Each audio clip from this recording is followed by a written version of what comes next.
In the future, running is illegal if you're rich. Luckily, Will reacted fast enough to stop in time. Otherwise, his overnight fortune would have been exposed. To mask the fact that he was born poor, Will walked straight into a 5-star hotel, skipped any explanation, and booked a presidential suite on the spot. Strangely enough, the front desk didn't charge him a dime. They just scanned his wrist with the device and handed him the room key.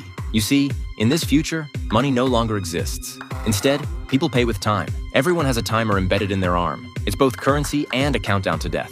The moment it hits 0, you drop dead on the spot. But if you've got enough time, you can live forever. Just 3 days ago, Will was a broke factory worker, barely scraping by on what he earned each day. The time he made was just enough to survive until tomorrow. The company routinely shorted him on overtime pay, and while it made his blood boil, he swallowed his anger. Because if he got fired, he wouldn't even have enough time left to find another job. Then one night, Will ran into a middle-aged man at a dance hall, and that's when the wheels of fate began to turn. The man's timer showed a full 100 years. But flashing that kind of wealth naturally attracted the wrong crowd. Will stepped up to warn the guy, only to be brushed off with cold indifference. Right then, a gang of time robbers got wind of where he was and rushed to the bar. The packed dance floor emptied in seconds as everyone scrambled to get out. Even with thugs closing in, the rich man stayed perfectly calm. He even excused himself to use the restroom with his life on the line. Then out of nowhere, Will sprang from the shadows, took down the guards, and got the man out alive. Get him! The two of them tore through the streets, nearly getting caught several times before finally shaking off the robbers in an abandoned building. Seeing the rich man crack a smile, Will couldn't help but ask, why would someone like him come to the slums just to flaunt his wealth? The man let out a sigh. His beloved wife had recently died in an accident, and he had thousands of years sitting on his timer. The thought of spending eternity alone was more than he could bear, so he'd come to the ghetto to end it all. Will felt a wave of sympathy wash over him. But from the man, he also learned a brutal truth. In this world, 90% of all time is hoarded by the rich. They jack up prices in the poor districts and suppress wages, driving up the cost of living so people can never afford to stop and rest. That's the only way the wealthy can live forever in luxury. Then the rich man asked Will, if you had as much time as I do, what would you do? Will rolled up his sleeve, glanced at his nearly empty timer, and answered without hesitation. He wouldn't waste a single second. The rich man just looked at him in silence. The next morning, Will checked his wrist like he always did, and nearly fell over. His timer now showed 100 years. The rich man was gone. Will rushed to the window and saw the man sitting quietly by the bridge. He'd given every last second of his life to Will, then simply waited for the end. The moment his heart stopped, the man slipped gently into the river and vanished beneath the current. By the time Will got there, all he found was a cold, lifeless body. But what he didn't know was that an inconspicuous security camera overhead was about to bring him a world of trouble. That night, Will showed up with flowers, hoping to surprise his mother. But when the bus pulled in, she wasn't on it. A sinking feeling hit him instantly, and he sprinted toward her workplace. Here's what had happened. When his mother got on the bus, the fare had suddenly jumped from 1 hour to 2. After paying her mortgage, she only had an hour and a half left, and walking home would take a full 2 hours. She was trapped. She begged the driver to let her ride and have her son cover the difference at the other end. But company rules were ironclad, and the driver's hands were tied. Not a single passenger offered to help, so she got off to try the bank for a loan, only to find it had already closed. Her only option was to run. Half an hour later, mother and son were finally running toward each other, but her timer was down to 10 seconds. They both gave it everything they had. Will reached out to grab her, but he was 1 second too late. Just like that, the joy of his newfound fortune was obliterated, replaced by nothing but grief and rage. Will blamed it all on the rules the rich had written. He swore he'd take back everything they'd stolen. The next day, he gave 10 years to his best friend, then set off for the wealthy district without looking back. But before he even got there, reality slapped him in the face. Passing through just 3 security checkpoints cost him 2 full years. That's when it truly hit him. How impossibly hard it is for the poor to break through the class barrier. Will's plan for revenge was dead simple.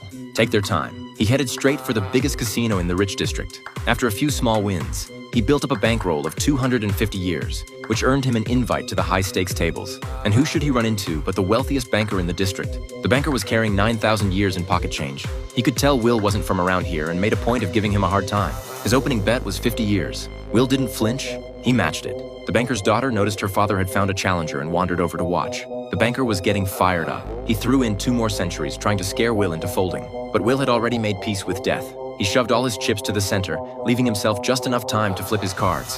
Father and daughter were both stunned, speechless. Luck was on Will's side. He won the entire pot, pushing his total past 1,000 years. The banker was so impressed by his nerve that he introduced Will to his daughter and invited him to a dinner party at his mansion. Will happily accepted, but the look Sylvia gave him as she walked away, she was clearly interested. That was enough to make Will think he'd actually made it into high society. His thirst for revenge faded to the back of his mind. He swung by a car dealership, dropped 60 years on a supercar, and drove straight to the banker's oceanfront estate. The banker warmly introduced his family, his mother-in-law, his wife, and his daughter. With a little nudge from her father, Sylvia and Will shared a dance in the center of the room. The more they talked, the more they clicked. Sylvia started to feel there was something different about Will, and her feelings only grew stronger. But just as the evening was going smoothly, the timekeepers showed up and hauled Will upstairs for questioning. They'd found the rich man's body under the bridge, and the surveillance footage made Will look suspicious. Cross-referencing his checkpoint records with citywide cameras, they'd tracked his every move. Will kept his cool and explained, the man took his own life and gave away his time willingly. But the lead officer scoffed. In all his years on the force, he'd never once seen a rich person commit suicide. Only the poor killed over time. So Will never got a chance to defend himself. Nearly all his time was confiscated, leaving him with just 2 hours. Officially, it was lawful seizure. In reality, it was a death sentence. Will wasn't about to sit around and wait to die. When the guards let their attention slip, he struck fast, knocked them both out, leaped downstairs, grabbed Sylvia as a hostage, and sped off. The officer jumped in his car and gave chase. Thankfully, Will was a hell of a driver. He deliberately went the wrong way down traffic and used a semi-truck to force the pursuit car to a stop, buying them just enough room to escape. But a new problem was already staring him in the face. He had less than an hour left. He desperately asked Sylvia for help, but she flatly refused. She wasn't about to lend her time to a murderer. There was no time to explain. Will just kept driving toward the slums with Sylvia in tow. As for how he managed to survive the trip, one look at Sylvia's tear-streaked face told the whole story. He thought they were in the clear, but an ambush was waiting up ahead. The car spun out and rolled down a hillside, knocking them both unconscious. Before long, the time robbers arrived on the scene. Seeing Will had only half an hour left, the boss figured the trip was a waste. Then he spotted 10 full years on Sylvia's wrist. But before he could finish the transfer, police sirens blared from every direction. His crew scattered, and the boss, seething, had no choice but to bail. Shortly after the robbers left, Sylvia woke up first. Seeing she was down to just 30 minutes sent a jolt of clarity through her foggy mind. Will, on the other hand, was strangely calm, because he'd given those 10 years to his friend, and now it was time to cash in that favor. It was the friend's wife who answered the door. Will asked where his buddy was, and the answer hit him like a freight train. After coming into all that time, his friend blew 9 years in one night buying drinks and drank himself to death at the bar. The guilt cut through Will like a knife. His act of generosity had gotten his friend killed. They were down to just over 2 minutes, and things were spiraling fast. Will racked his brain for a way out while Sylvia kept arguing, making it impossible to think straight. He snapped at her to stop, and in that moment, an idea struck. He noticed the earrings Sylvia was wearing were real diamonds. He grabbed her hand and bolted for the nearest pawn shop. The owner saw they had less than a minute left and lowballed them. 2 days. They had no choice but to take it. But 2 days wasn't nearly enough, so Will decided to call the banker and demand a ransom for his daughter. The one who picked up, though, was the timekeeper. Unfazed by the threats thrown back at him, Will went big. 1,000 years. Delivered to a designated bank by noon the next day, or Sylvia was done for. For the banker, 1,000 years was pocket change. But he hesitated. He knew his daughter's personality all too well. Sylvia had already taken Will's side, and he was right. After everything they'd been through together, Sylvia had realized Will was innocent. Learning what happened to his mother opened her eyes to how cruel the system really was. But what truly pushed her over the edge was what her father did next. When noon came, the bank didn't send the money. It shut its doors early. Sylvia stared at the closed bank, and a hollow sense of betrayal washed over her.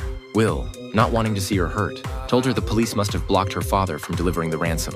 Then he decided to send her home while the streets were still crowded. To keep her safe from anyone who might follow, he handed her a gun. But just as Sylvia was on the phone tearing into her father for his heartlessness, the timekeeper crept up behind Will. He was about to be taken down, until Sylvia turned around just in time, saw what was happening, and pulled the trigger. The shot hit the officer and saved Will's life.